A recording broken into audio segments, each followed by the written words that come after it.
Selamat datang di talk show Si Bilpis. Saya Ruby Khalifah, tuan rumah Si Bilpis.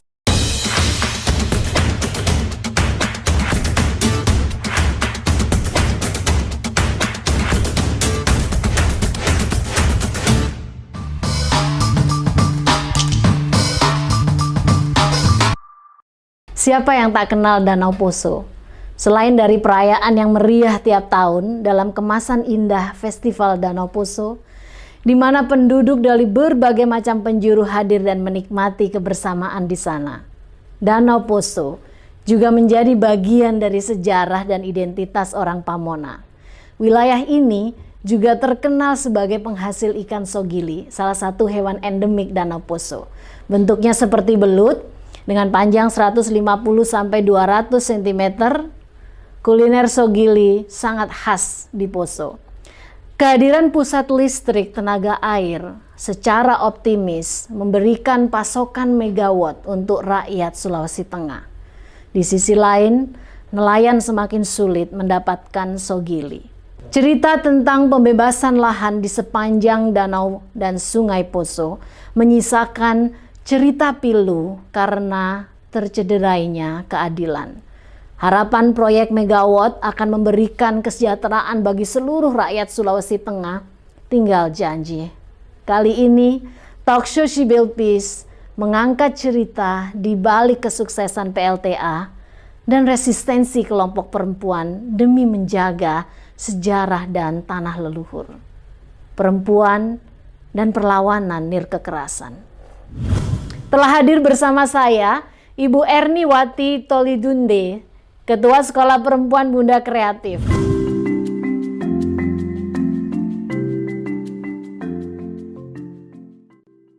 Turun air. Begitu orang sekitar Danau Poso menyebut menandai musim panas dan aktivitas ramai di kampung-kampung sekitar Danau Poso.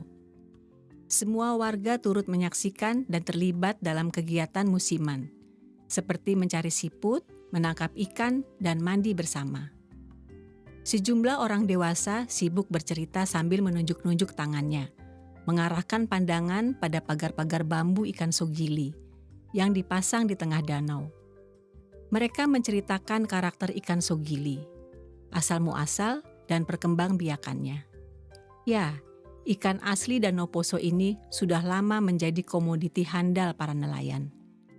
Berbentuk seperti belut, sepanjang 150-200 cm.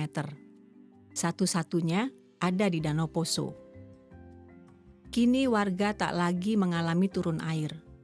Sejak kehadiran PLTA yang memanfaatkan Danau Poso, itu artinya mereka tidak lagi memiliki momen musim panas dan segala aktivitas kebersamaan yang indah dengan warga desa. Kehadiran PLTA di Poso memang diharapkan banyak orang. Ini akan memberikan layanan listrik 24 jam. Tetapi, siapa yang sangka kalau proyek megawatt ini telah banyak menghadirkan kejutan-kejutan dan sejumlah kehilangan tanah-tanah desa. Salah satu kejutan adalah uang bonus. Erni, seorang warga desa yang telah lama tinggal di dekat Danau Poso, tiba-tiba dikejutkan dengan adanya uang bonus. Warga sempat geger, kasak-kusuk, tapi tak berani bertindak. Sebagai ketua sekolah perempuan Bunda Kreatif, Erni dan sejumlah warga yang penasaran membongkar drama uang bonus yang sejak awal mencurigakan. Dituntun oleh naluri penasaran, Erni pun memulai pencarian informasi dengan menyisir pada orang-orang terdekatnya di tingkat desa, yaitu mantan kepala desa, para tetua, dan sejumlah pemuda. Dia juga menghubungi sejumlah LSM yang dianggapnya memiliki pengetahuan lebih luas tentang uang bonus ini. Dia juga mendatangi sejumlah aparat desa, karena dianggap memiliki akses lebih baik terhadap informasi. Alih-alih mendapatkan informasi kebenaran uang bonus, Erni justru mendapatkan respon dingin dan tidak bersahabat. Uang bonus, katanya dari perusahaan PLTA. Tidak berhasil menghimpun informasi tentang uang bonus di kampungnya, Erni melayangkan surat audiensi kepada perusahaan PLTA di sana. Erni dan perwakilan warga desanya datang ke perusahaan dan diterima oleh perwakilan perusahaan. Tapi sayang, pertemuan dengan pihak perusahaan tidak memberikan kejelasan apapun tentang uang bonus. Justru sejumlah pertanyaan baru muncul. Jika uang bonus ini berasal dari perusahaan, mengapa tak satu pun bagian perusahaan memiliki informasi dan bukti keberadaan uang bonus? Mengetahui bahwa Ernie dan sejumlah warga menghadap perusahaan, sejumlah perangkat desa akhirnya tergerak menyelenggarakan musyawarah desa untuk menjelaskan duduk perkara uang bonus. Disinilah kepemimpinan Ernie diuji. Dia siapkan warga desa yang setuju dengannya untuk hadir dan memberikan pertanyaan selama musyawarah. Meskipun misteri uang bonus belum terkuak, tapi kata kunci antara uang bonus dan bangunan baru di atas tanah-tanah leluhur di sepanjang Sungai Poso telah jelas buat banyak orang. Bahwa ada penjualan tanah-tanah desa secara diam-diam di perusahaan PLTA. Maka itu, mengapa muncul uang bonus? Julukan Matoa atau sok tahu telah lama disematkan pada Ernie karena selalu ingin tahu dengan segala hal yang dianggap tidak benar. Kini, kepemimpinannya diuji sekali lagi.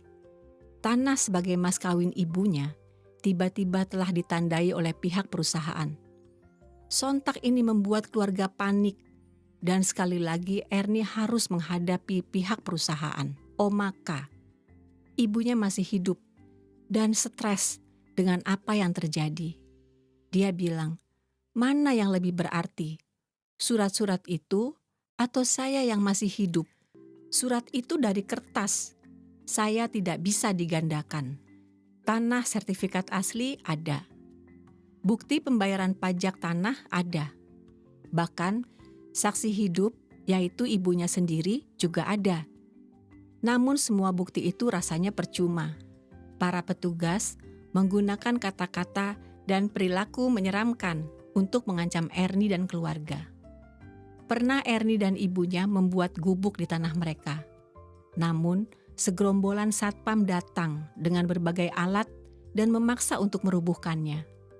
Tidak terhitung berapa kali Ernie memagari tanahnya, namun itu semua langsung hilang kembali dalam hitungan hari.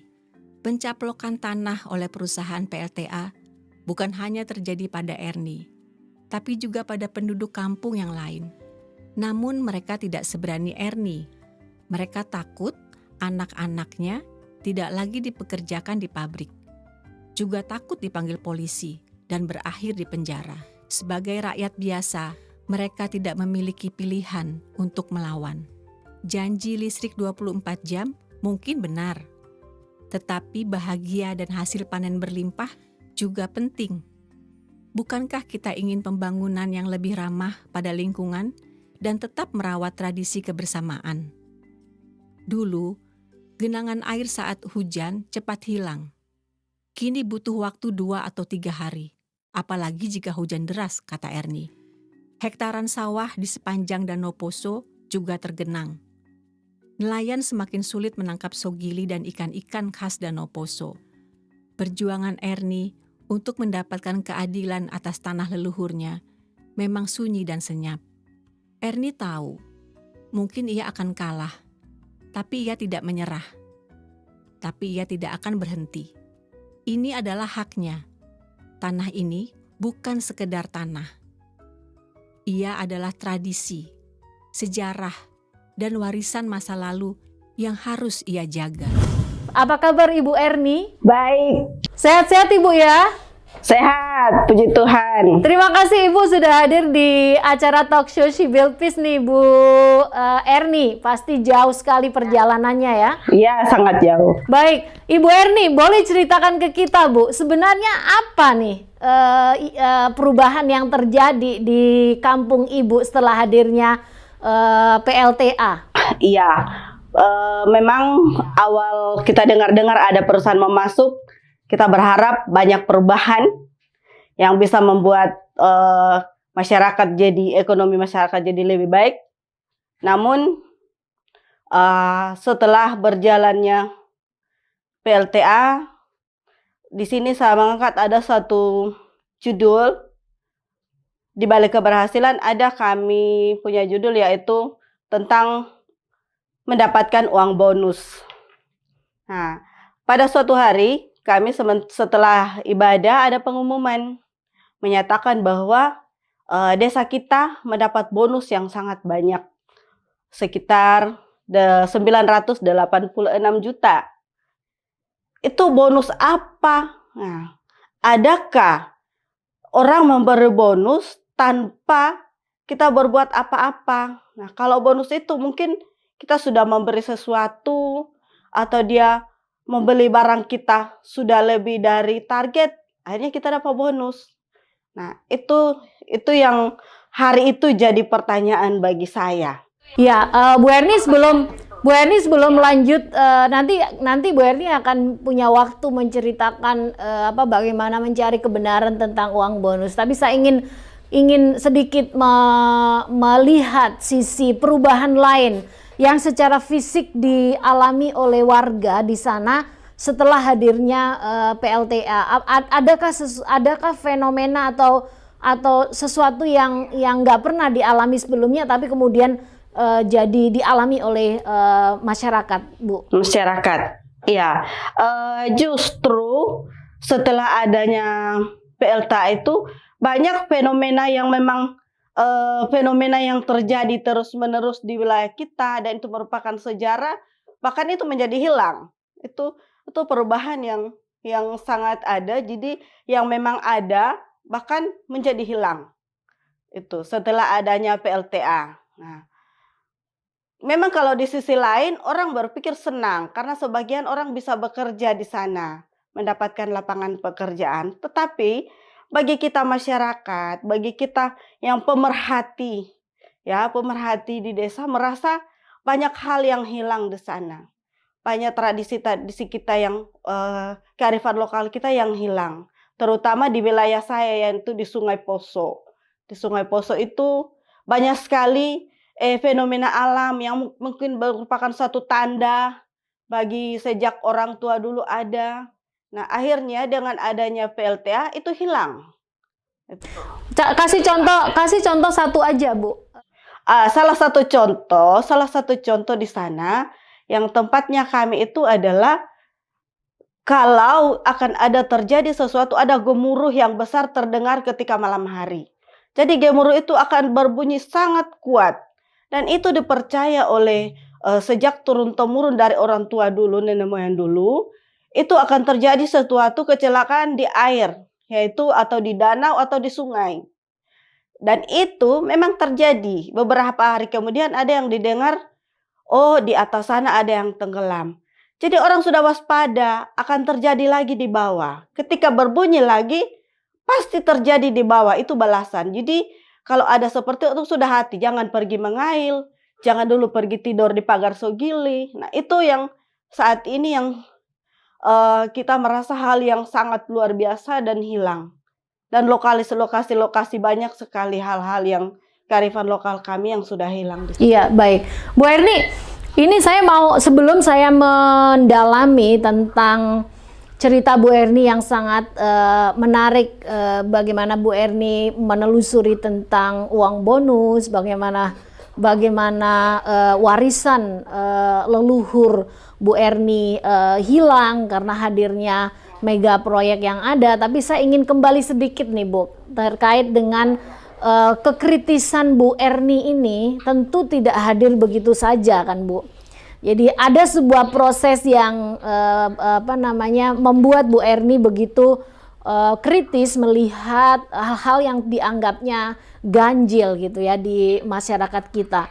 Nah, karena Bu Erni menjadi ketua dari Sekolah Perempuan Bunda Kreatif, mungkin Bu Erni bisa sedikit ceritakan kepada kita bagaimana sekolah perempuan ini berkontribusi dalam menumbuhkan kekritisan dan kepekaan kepekaan sosial di Bu Erni maupun di perempuan-perempuan di kampung Ibu. Iya, kami sebagai organisasi sekolah perempuan yang sudah banyak belajar Hanya kita menyadari dan merasa bertanggung jawab untuk mempertahankan semua hal-hal yang menjadi kearifan lokal kita, budaya kita. Jadi kita merasa bertanggung jawab. Sehingga ketika kita mendengar ada bonus yang masuk, itu sudah menjadi suatu ketakutan dan kekhawatiran. Kira-kira apa yang sudah diambil oleh perusahaan? Ya, apa yang sudah diambil? Akhirnya kami bersatu, kami merundingkan, kami saling tukar pikiran dan mencoba mengajak orang-orang tua, mencoba mengajak mantan-mantan kepala desa. Kami bertanya di sana. Ya, akhirnya kami banyak mendapat empati, respon dari tokoh masyarakat dan juga bahkan sangat didukung oleh mantan kepala desa kami sebelumnya. Ya, sebelum perusahaan ini memberi bonus. Karena yang berikutnya itu yang diberikan bonus. Yang sebelumnya bukan waktu dia bertugas diberikan bonus, itu sangat mendukung dan kami banyak bertanya. Sehingga karena kami sangat merasa dan menyatu dengan sejarah yang ada, sehingga ini merupakan suatu tanggung jawab. Jadi kesepakatan kami di Sekolah Perempuan bersatu. Walaupun dalam kami menjalani proses ini sungguh banyak tantangan dan upaya-upaya kami banyak sekali dihalangi. Kami kan hanya banyak perempuan, bahkan ada yang mengancam-ancam lewat SMS dan apa semua. Tapi kami tetap berjuang karena ini merupakan tanggung jawab bersama. Tuh, untuk mempertahankan. Baik. Nah, Bu Erni, melakukan sebuah advokasi itu kan butuh banyak ilmu nih Bu ya.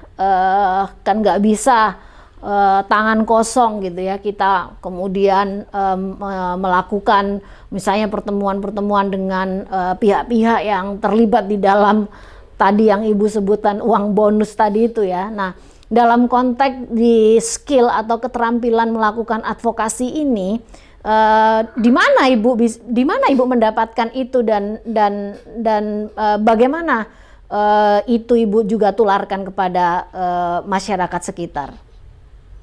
Ya, kalau keterampilan itu kan kita kan sudah banyak belajar dari Sekolah Perempuan. Jadi dengan pelajaran, pengetahuan yang kita dapat, kita banyak mendapat wawasan di sana sehingga cara dan trik-trik itu dalam pendekatan, pertama dalam pendekatan kita sebagai kita menganggap orang itu adalah orang tua di situ, kita menganggap dia adalah tokoh masyarakat yang bisa lebih tahu. Awalnya kami mau bertanya, secontoh seperti ini, Pak, boleh enggak kami mau tanya kira-kira atau tiba-tiba mendapat bonus seperti ini.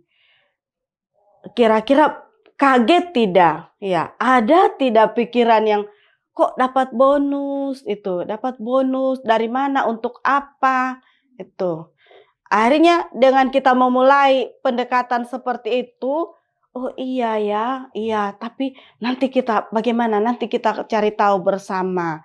Nah, saya pun tanpa meninggalkan teman-teman di organisasi yang lebih tahu, saya mencari orang yang lebih tahu, saya bertanya.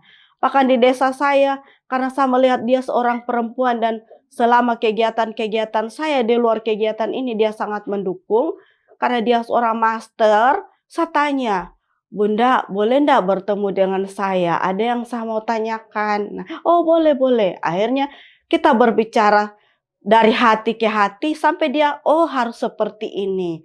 Dia bukakan kita jalan, dia berikan wawasan. Akhirnya itu mempermudah kita untuk bisa mengadvokasi sampai ada yang di kantor camat dia bilang, oh iya ini dulu waktu pengukuran ada 1 lembar sama saya. Akhirnya tanpa kita dapat satu persatu informasi yang dibutuhkan untuk membuktikan tadi ya Bu ya, yang kita butuhkan. Seperti itu. Baik. Nah, Bu Erni, karena dari tadi Bu Erni nyebutin uang bonus gitu kan ya berkali-kali.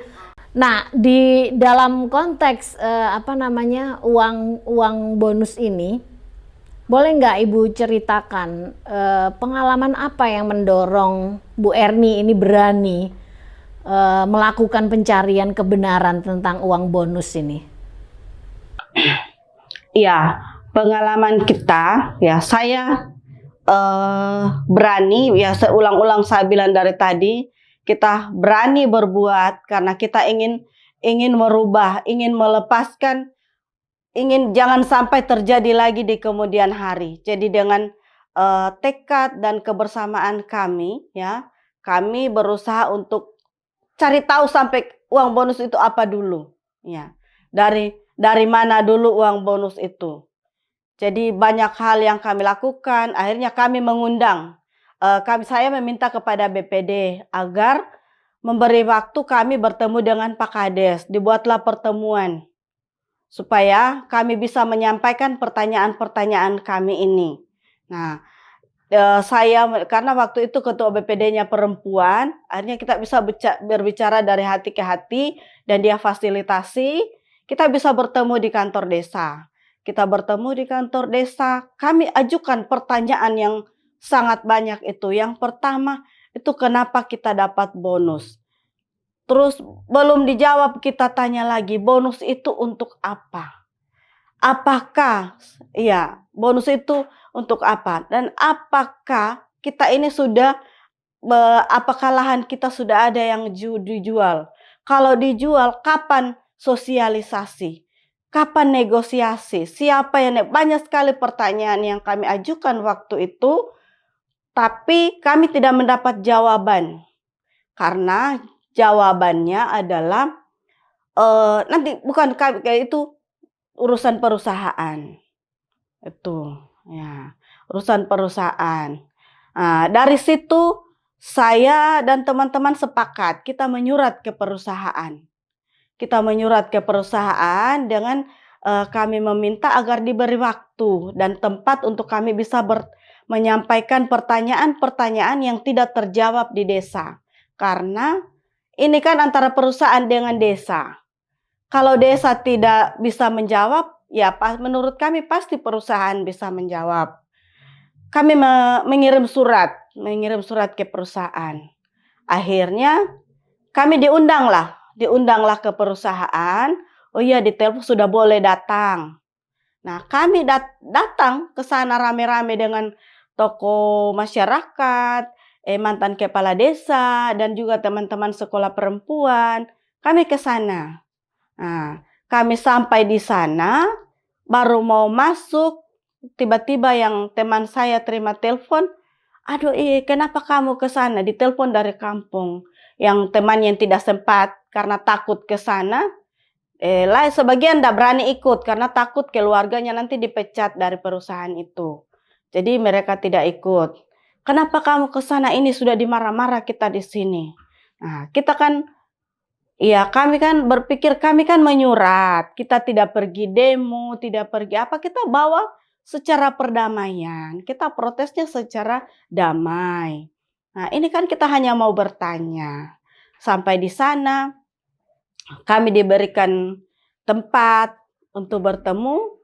Dan ternyata di sana bagian humasnya tidak ada. Katanya lagi keluar kota. Tidak ada di situ, hanya mungkin asistennya.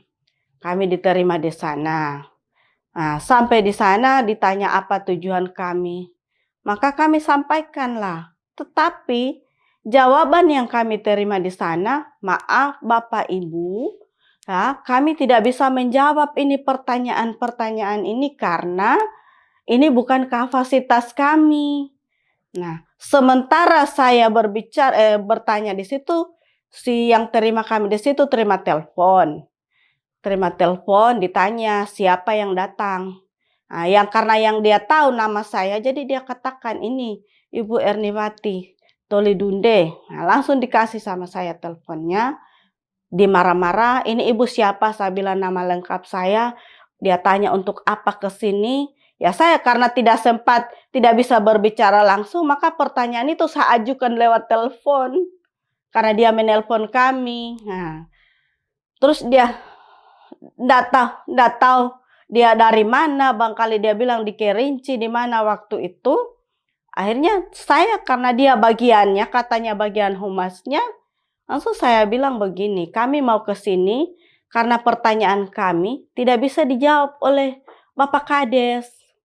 Makanya kami ke sini. Yang jelas antara perusahaan dengan desa pasti bisa menjawab. Karena ini kan hanya antara berdua ini yang tahu. Terus dia bilang, itu ibu, kalau ibu mau cari apa di sini, tidak ada lagi di situ. Semua arsip-arsip sudah dibawa ke Jakarta. Nah, saya katakan waktu itu dengan tenang, maaf Pak, kami memang orang kampung. Tapi kami mungkin bisa dianggap orang bodoh, tapi tidak bisa dibodohi.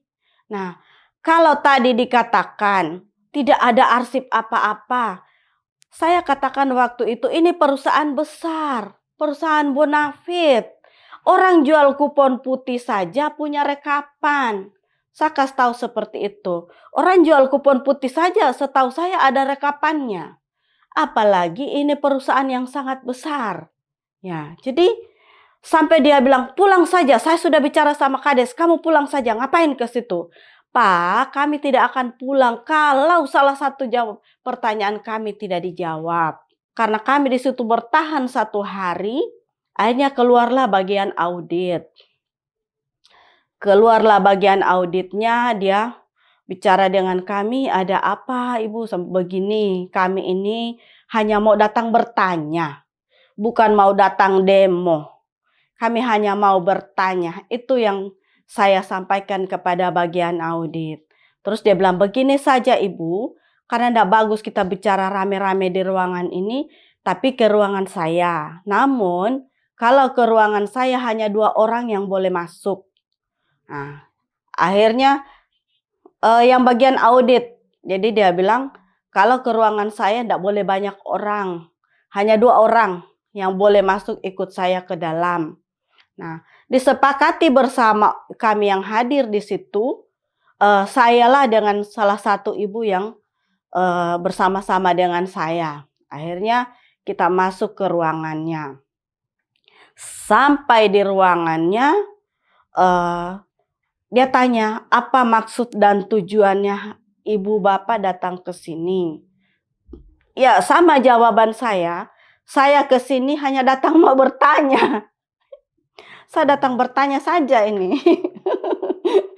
Datang bertanya. Jadi jawabannya sama. Oh, bukan kapasitas saya untuk menjawab. Seperti itu juga jawabannya. Bu Erni, saya stop di sini dulu ya Bu Erni ya. Nanti kita lanjutkan nih bagian itu. Nah, ini kan proses pencariannya kan lumayan tuh Bu ya. Dan yang ditemui itu kan orang-orang penting gitu ya. Iya. Yang dianggap oleh Bu Erni memiliki otoritas untuk memberikan jawaban terkait dengan si uang bonus tadi. Uang bonus. Tapi kenyataannya apa yang terjadi di DPD nggak dapat jawaban, di perusahaannya juga mentok. Nah, meskipun demikian, saya rasa di dalam proses komunikasi Ibu selama mencari kebenaran tadi, pastilah Ibu dan warga yang mengupayakan penjelasan tentang uang bonus itu kan udah mulai nih ketangkep nih ada apa sebenarnya. Nah, kalau saya nanya nih Bu, sebenarnya si uang bonus ini apa menurut Ibu nih? Ya, cuman kita dengar dari yang orang tidak dibilang, oh itu sudah dibayar, kampung punya lokasi itu pinggiran sungai yang dari Sulewana sampai ke Tendea.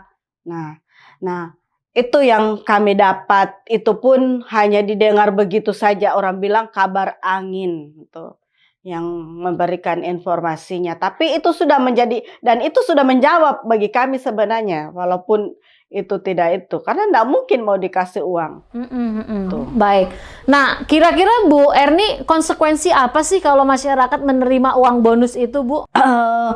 Masyarakat kan hanya namanya masyarakat.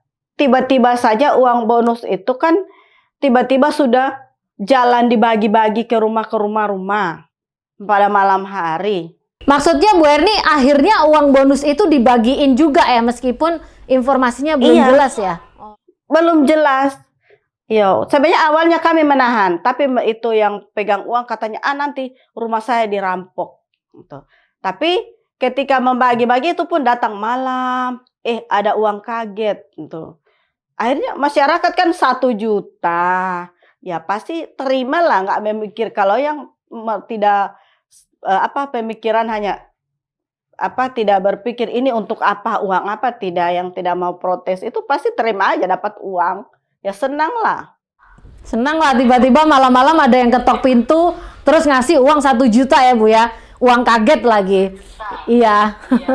Nah, Bu Erni, ini dalam upaya pencarian uang bonus, Ibu sebenarnya udah mengarah pada temuan tentang adanya tanah leluhur yang diperjualbelikan dengan pihak perusahaan tanpa sepengetahuan masyarakat. Artinya masyarakat tidak diajak konsultasi dalam konteks ini gitu ya.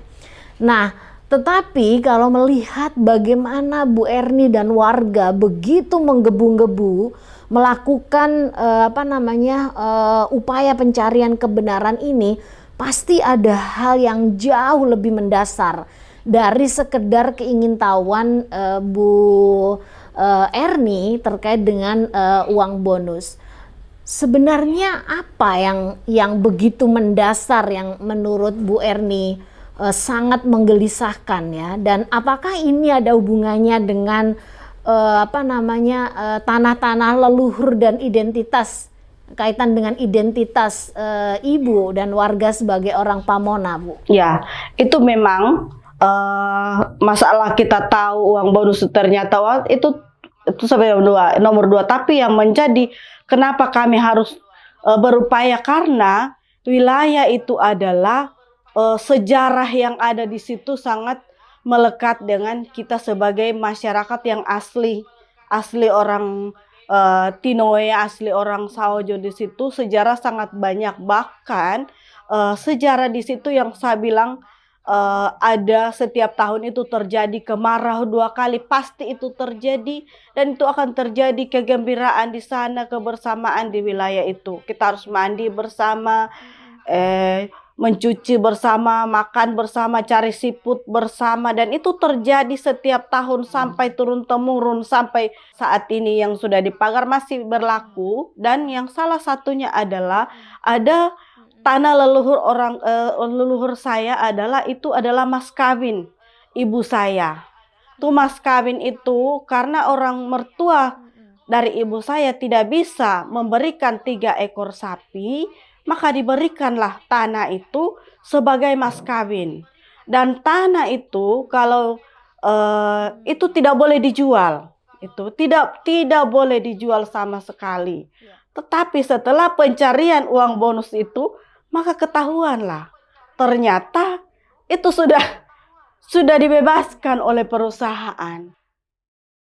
Dan sampai hari ini itu kami masih berjuang untuk hal itu. Dan orang tua saya masih hidup ya, puji Tuhan, umur 89 tahun saat ini masih ada ya.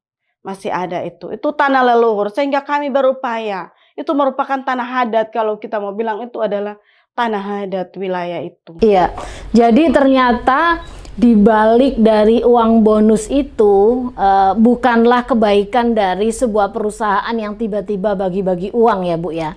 Tapi ada sebenarnya yang diambil oleh pihak perusahaan, yaitu sebuah tanah.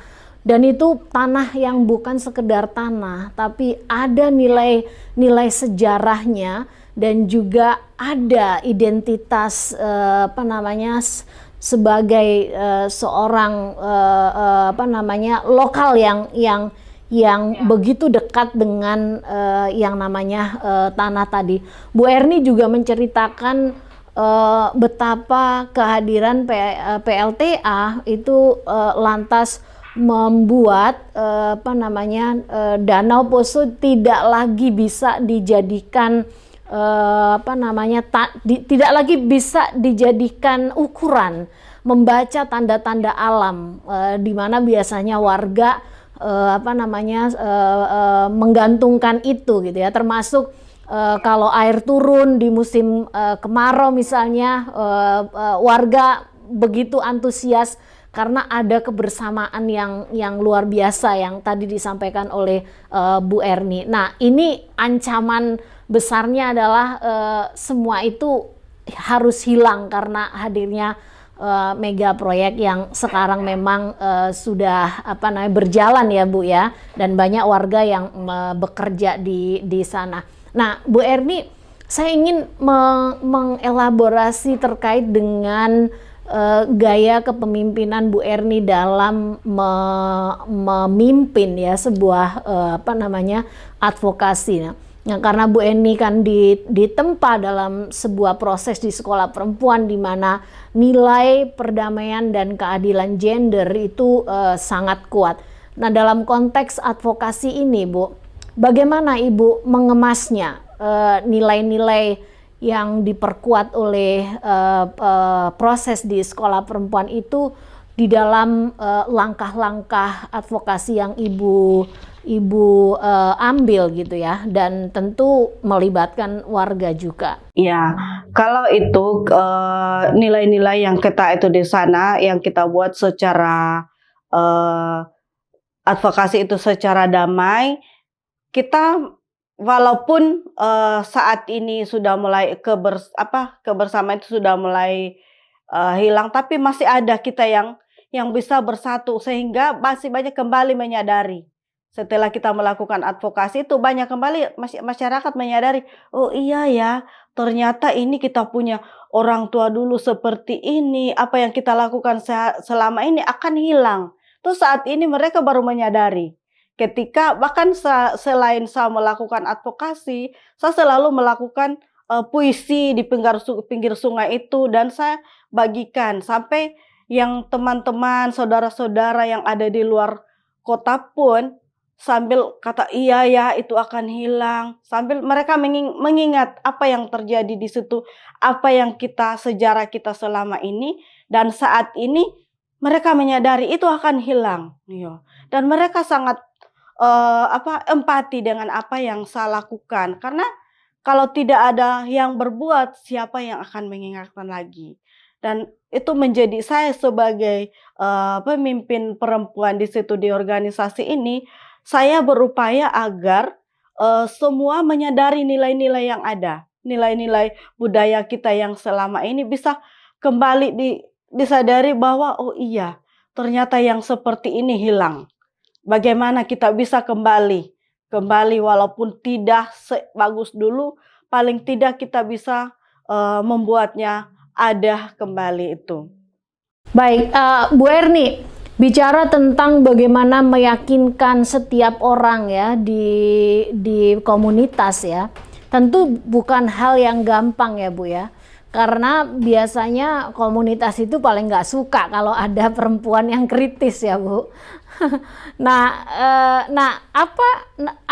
narasi apa yang Bu Erni pakai agar orang-orang ini mau mendukung Ibu? Jadi nggak sendirian Ibu akhirnya melakukan kerja-kerja advokasi ini. Boleh dibagi Bu, rahasianya apa nih? Bisa sampai meyakinkan banyak orang. Rahasianya ya, kalau saya memang sebelum melakukan advokasi kan udah banyak hal-hal yang saya buat di sana yang orang sudah melihat. Yang seperti dulu saya membuat bagaimana ibu-ibu itu bisa membuat sesuatu yang mereka tidak bisa. Seperti saya pergi belajar di Jawa, membuat tahu sehat. Kemudian saya kumpul tahu sehat tanpa limbah, begini loh akhirnya kita bisa sehat.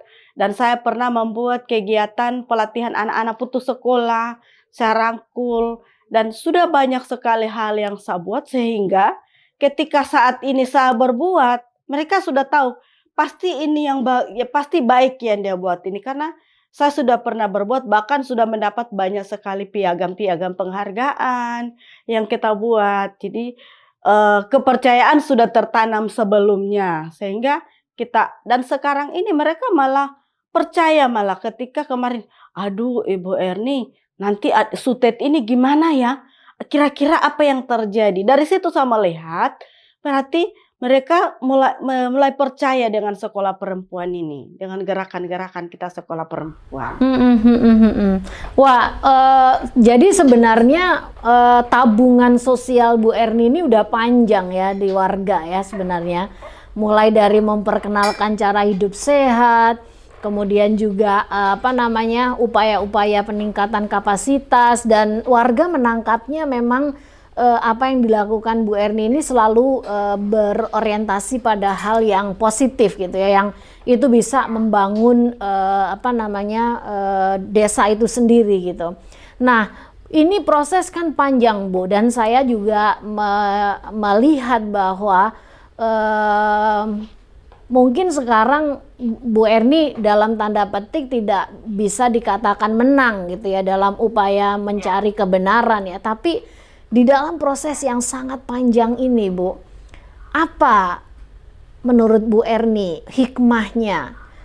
Apa yang juga membuat Bu Erni berubah dari proses yang begitu panjang yang Ibu tempuh tadi itu?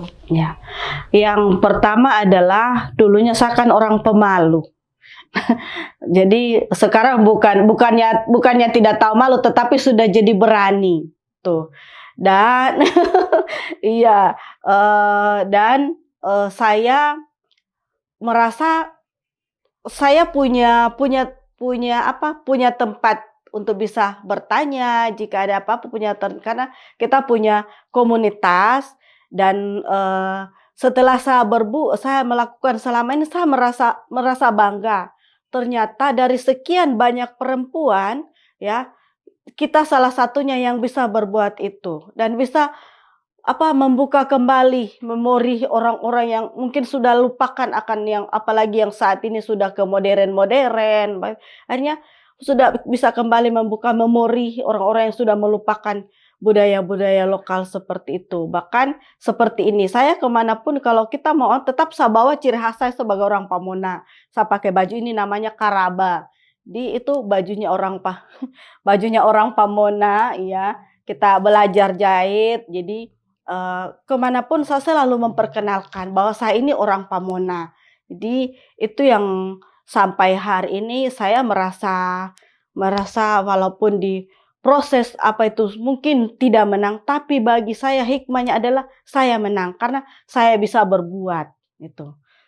Dan saya bisa berbuat dan membuka peluang untuk bisa berbuat dan membuka peluang bagi perempuan-perempuan yang lain bisa berbuat seperti saya. Bu Erni, boleh nggak ditambah sedikit nih, kira-kira pembelajaran apa yang terkait dengan pentingnya pemimpin perempuan dalam melakukan advokasi ini, Bu Erni? Pentingnya pemimpin perempuan dalam karena kalau laki-laki belum ada yang didengar laki-laki mau melakukan advokasi.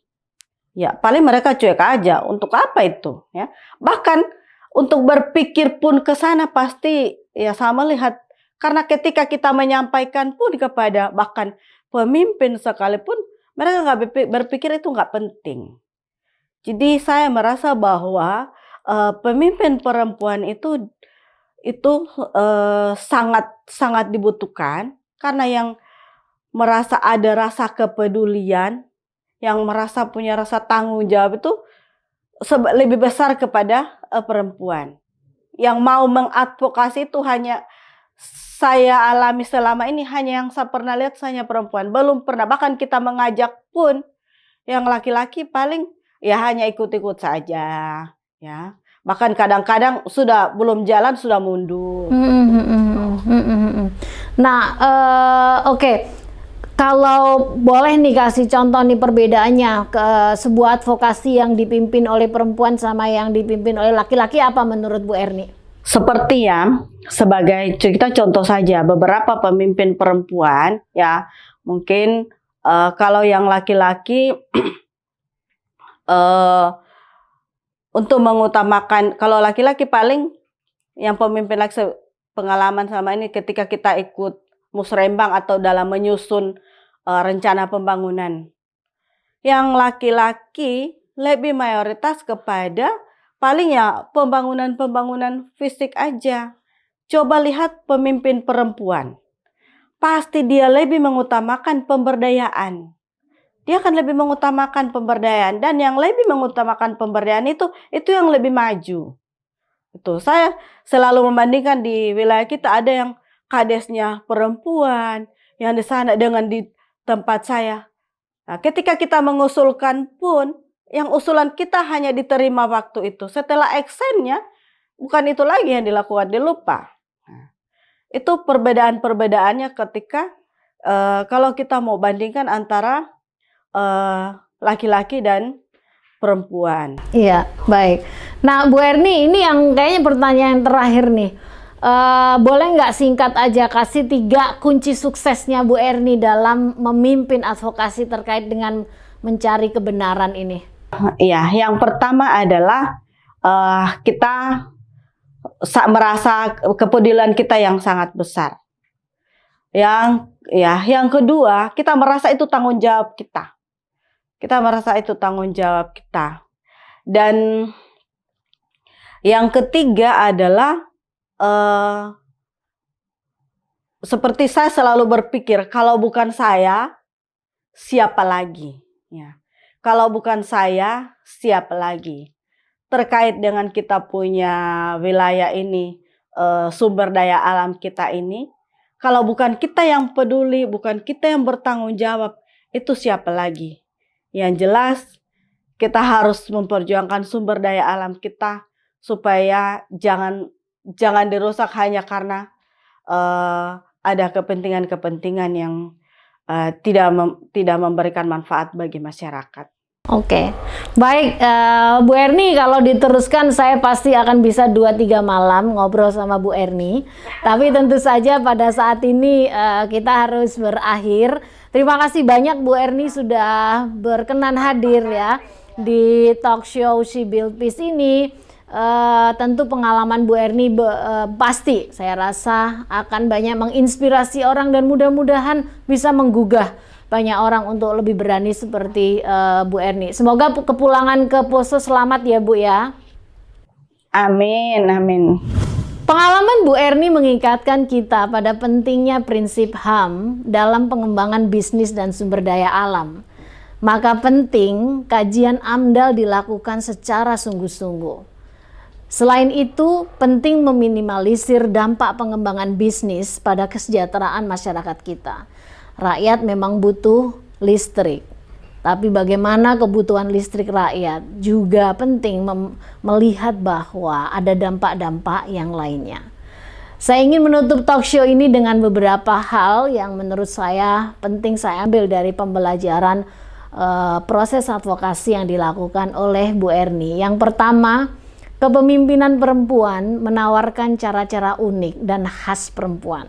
Selain mampu membaca lapis-lapis akar masalah, kepemimpinan perempuan juga menawarkan kepekaan menghubungkan antara perkembangan pembangunan dengan praktek tidak transparan seperti uang bonus dan komitmen yang kuat untuk menjaga nir kekerasan. Yang kedua, dalam mengejar kebenaran, kepemimpinan perempuan berusaha menjaga kolektivitas, memastikan keterwakilan setiap kelompok, dan mendorong penyelesaian masalah dengan berpedoman pada keterbukaan dan akuntabilitas. Yang ketiga, kepemimpinan perempuan juga mengajarkan narasi-narasi baru yang lebih mengakar pada identitas lokal, membasis pada kepentingan warga, dan menggerakkan hati dan pikiran banyak pihak. Terima kasih sudah menyaksikan acara Talk Show She Built Peace. Semoga cerita-cerita yang kami suguhkan mampu menggerakkan Anda untuk meneladani para perempuan perdamaian kita. Perubahan tidak bisa ditunda. Perubahan tidak langsung besar. Perubahan mulai dari diri sendiri. Perubahan dari perempuan untuk masyarakat. Jika Anda memiliki cerita inspiratif tentang perempuan yang melakukan perubahan di komunitasnya, hubungi kami di alamat ini. Terima kasih atas partisipasinya. Sampai jumpa di tayangan She Built Peace berikutnya.